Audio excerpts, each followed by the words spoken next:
Chapter 11. Joss plans to escape. The square of glass was familiar to her. It was larger than the carriage window, and there was a crack across it that she remembered well. She kept her eyes on it, struggling with memory, and she wondered why she no longer felt the rain on her face and the steady current of wind. Mary cried and turned her head restlessly from side to side. Out of the corner of her eye, she saw the brown, discoloured wall beside her and the old nail head where a picture had once hung. She was lying in her bedroom at Jamaica Inn. Now there was a face bending down to her, and she drew back, her hands in front of her, because the ugly mouth and broken teeth of the peddler were still in her mind. Her hands were held gently, though, and the eyes that looked down at her, reddened like her own from crying, were watery and blue. It was Aunt Patience. "How long have I been lying here?" Mary asked, and she was told that this was the second day. For a moment she was silent, considering this information. Then she sat up in bed and swung her legs to the floor, her head aching with the effort. "What are you going to do?" Aunt Patience pulled at her nervously, but the young woman shook her off and began, slowly and painfully, to put on her clothes. "Aunt Patience, I have gone through enough out of loyalty to you. You can't expect me to stand any more. Whatever Uncle Joss may have been to you once, he isn't human now. He's an animal, half crazy with drink and blood.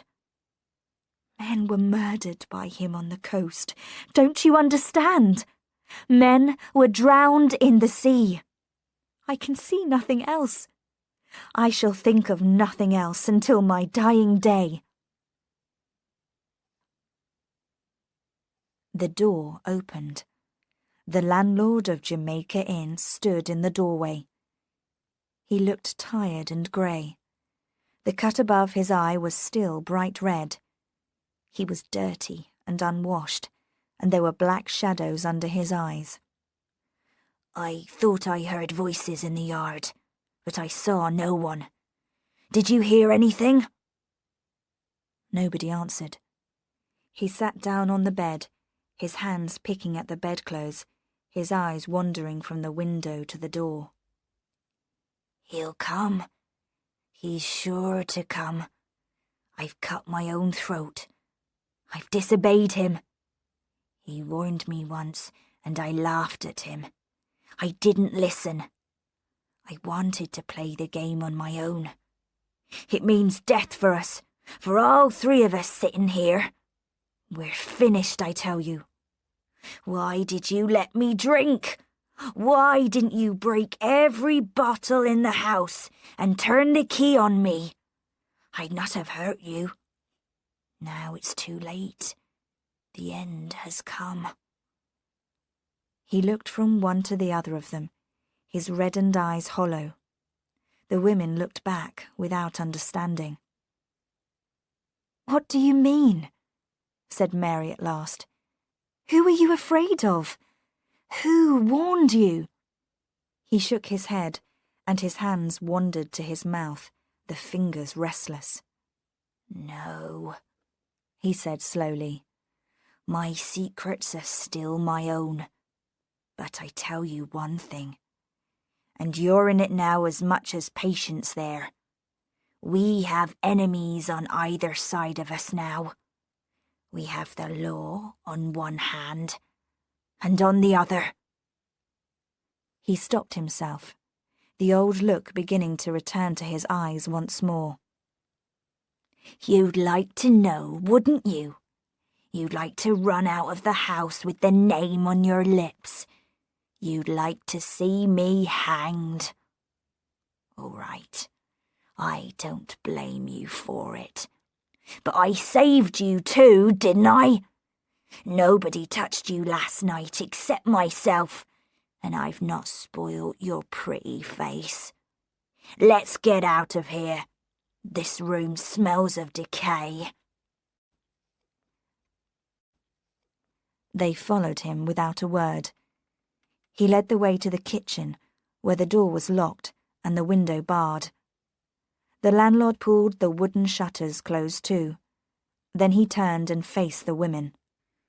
"We've got to think out a plan. We've been sitting here for nearly 2 days now, like rats in a trap. And I've had enough, I tell you. I never could play that sort of game." His wife crept over to him and touched him on the arm, passing her tongue over her lips. "Well, what is it?" he said wildly. "Why can't we creep away now, before it's too late?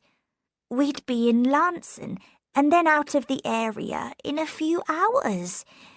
We could travel by night. We could head east, where we'd be safe." "You fool!" he shouted.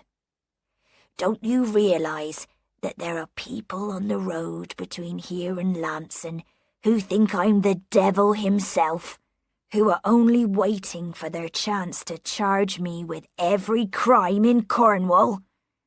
Everybody round here knows by now what happened on the coast on Christmas Eve, and if they see us running away, they'll have the proof. Don't you think I've wanted to get away and save myself? No, we've got one chance, one single chance in a million. We've got to lie quiet. If we stay here at Jamaica Inn, it may confuse them. They've got to look for proof. They've got to get sworn proof before they lay hands on us. Oh yes, the ship's there, with her back broken on the rocks, and piles of things lying on the sand ready to take away. They'll find 2 burnt bodies and a pile of ashes. Many of us will be suspected, but where's the proof? Answer me that. I was here that night with my family." "You've forgotten one thing, haven't you?" said Mary. "No, my dear, I have not. The driver of that carriage was shot not a quarter of a mile down the road outside. You were hoping we'd left the body there, weren't you? The body travelled with us to the coast, and it lies now, if I remember rightly, beneath a 10-foot bank of sand.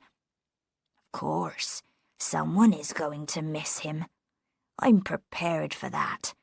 But as they'll never find his carriage, it does not matter much. Perhaps he was tired of his wife and has driven to Penzance. They can look for him there."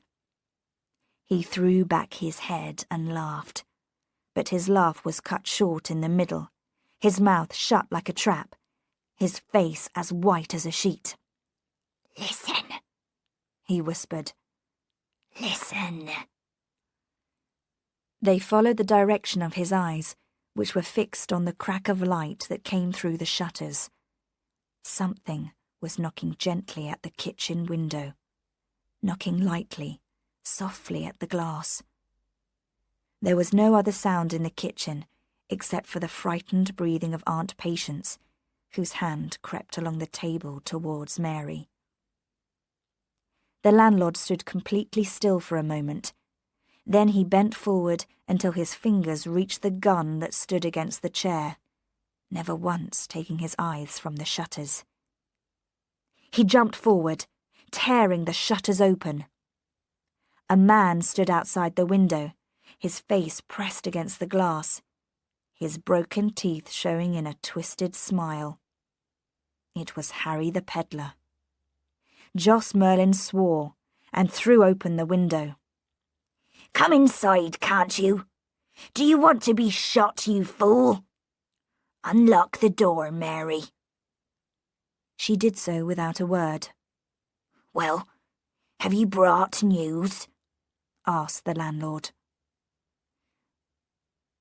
The peddler pointed over his shoulder. "The country's wild with anger. They're crazy for blood and justice. There'll only be one end to this storm, Joss, and you know the name for it, don't you?" He made a sign with his hands across his throat.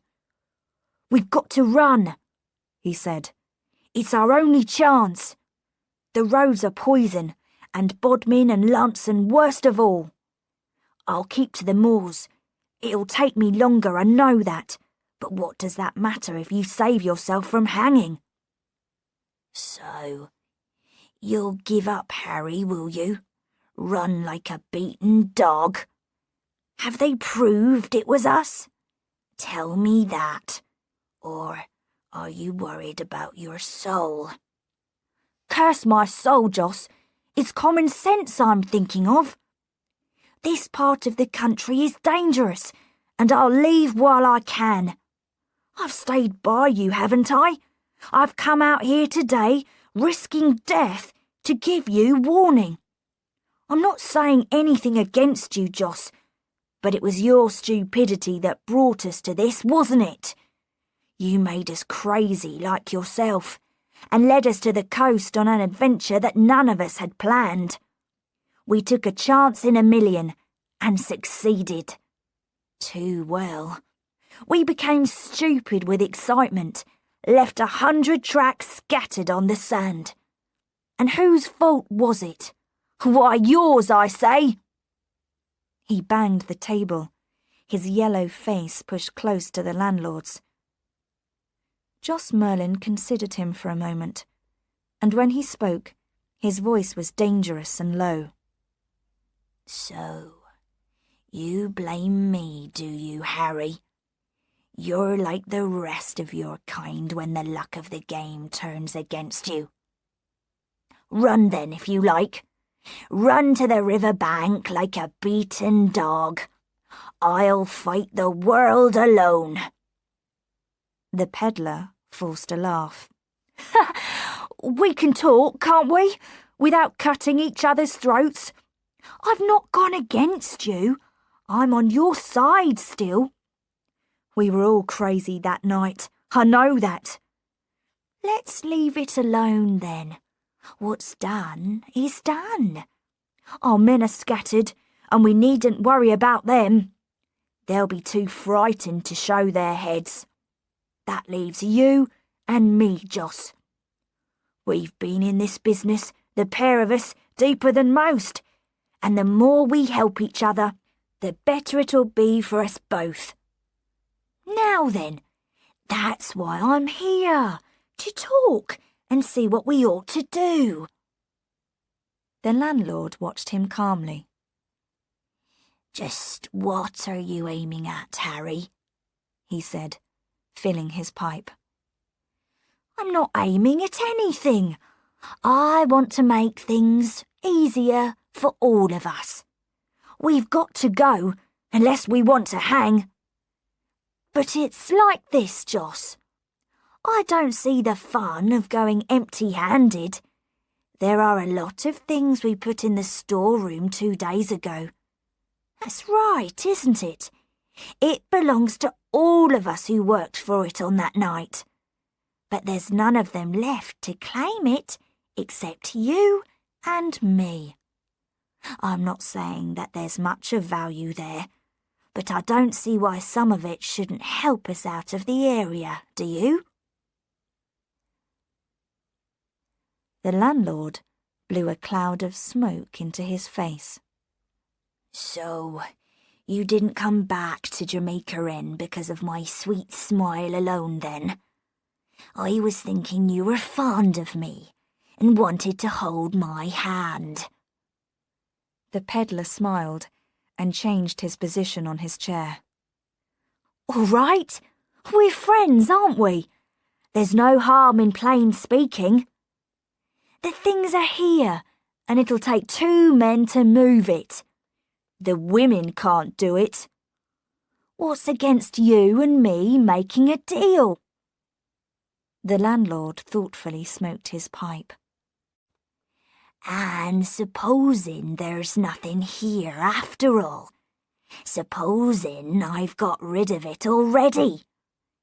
I've been sitting here for 2 days, you know, and the coach is past my door. What then, Harry boy?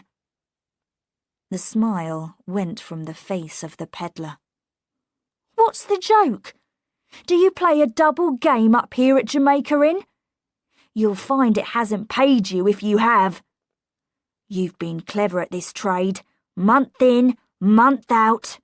Too clever, some of us thought, for the small profit we made out of it. We who took most of the risks. And we didn't ask you how you did it. Listen here, Joss Merlin. Do you take your orders from someone above you? The landlord was on him like a flash. He hit him on the chin, and the man went over backwards onto his head. He rolled over onto his knees, but the landlord towered above him, his gun pointing at his throat. Move, and you're a dead man, he said softly, as Harry looked up at his attacker, his little eyes half closed. Now we can talk, you and I. He leant once more against the table, while the peddler continued to kneel on the floor. You didn't come here tonight to warn me. You came to see what you could get out of the wreck. You didn't expect to find me here, did you? You thought it would be Patience here, or Mary, and you would frighten them easily, wouldn't you? And reach for my gun, where it hangs on the wall as you've often seen. You little rat, Harry. Do you think I didn't see it in your eyes when I threw back the shutters and saw your face at the window? Do you think I didn't see your surprise? Very well, then. We'll make a deal as you suggest.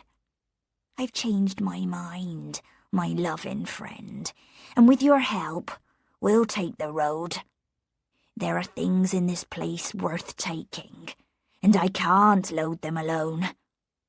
Tomorrow is Sunday, and a day of rest. Not even the wrecking of 50 ships will drag the people around here from their knees. There'll be prayers offered for poor sailors who suffer because of the devil's work. But they'll not go looking for the devil on a Sunday. 24 hours we have, Harry, my boy. And tomorrow night, when you've broken your back loading my property into the farm wagon and kissed me goodbye, why, then you can go down on your knees and thank Joss Merlin for letting you go free with your life. He raised his gun again, bringing it close to the man's throat. The peddler cried out, showing the whites of his eyes. The landlord laughed. Come on, he said. Do you think I'm going to play with you all night? Open the kitchen door and turn to the right and walk down the passage until I tell you to stop. Your hands have been waiting to explore the goods brought from the shore, haven't they, Harry? You shall spend the night in the storeroom among them all. Pressing his gun into the peddler's back, he pushed him out of the kitchen and down the dark passage to the store. The door had been mended with new wood and was stronger than before. After he had turned the key on his friend, the landlord returned to the kitchen. I thought Harry would turn soon, he said. I've seen it coming in his eyes for weeks. He'll fight on the winning side, but he'll turn against you when your luck changes.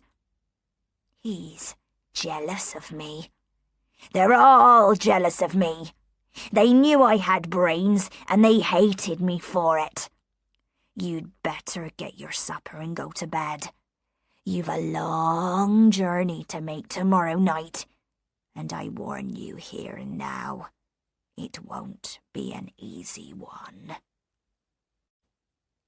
Mary looked at him across the table. Tired as she was, because all that she had seen and done weighed heavily on her, her mind was full of plans. Sometime, somehow, before tomorrow night, she must go to Altarnun. Once there, her responsibility was over. Action would be taken by others. It would be hard for Aunt Patience, hard for herself at first, perhaps, but at least justice would win. It would be easy enough to clear her own name and her aunt's. The thought of her uncle standing as he would, with his hands tied behind him, powerless for the first time and forever, was something that gave her great pleasure. She dragged her eyes away from him. "I'll have no supper tonight," she said. He crossed into the hall as she climbed the stairs, and he followed her to the room over the front door. "Give me your key," he said, and she handed it to him without a word. He stayed for a moment, looking down at her, and then he bent low and laid his fingers on her mouth. "I like you, Mary. You've got spirit still, and courage, in spite of all the rough treatment I've given you. I've seen it in your eyes tonight. If I'd been a younger man, I'd have fallen in love with you, and won you too, and ridden away with you. You know that, don't you?" He lowered his voice to a whisper. "There's danger for me ahead. Never mind the law. The whole of Cornwall can come running at my heels, and I shall not care. It's other things I have to watch for. Footsteps, Mary, that come in the night and go again, and a hand that is waiting to strike me down. We'll put the river between us and Jamaica Inn," he said. And then he smiled, the curve of his mouth painfully familiar to her, like something from her past. He shut the door on her and turned the key. She went then to her bed and sat on it. And she began to cry, softly and secretly, the tears tasting bitter as they fell on her hand.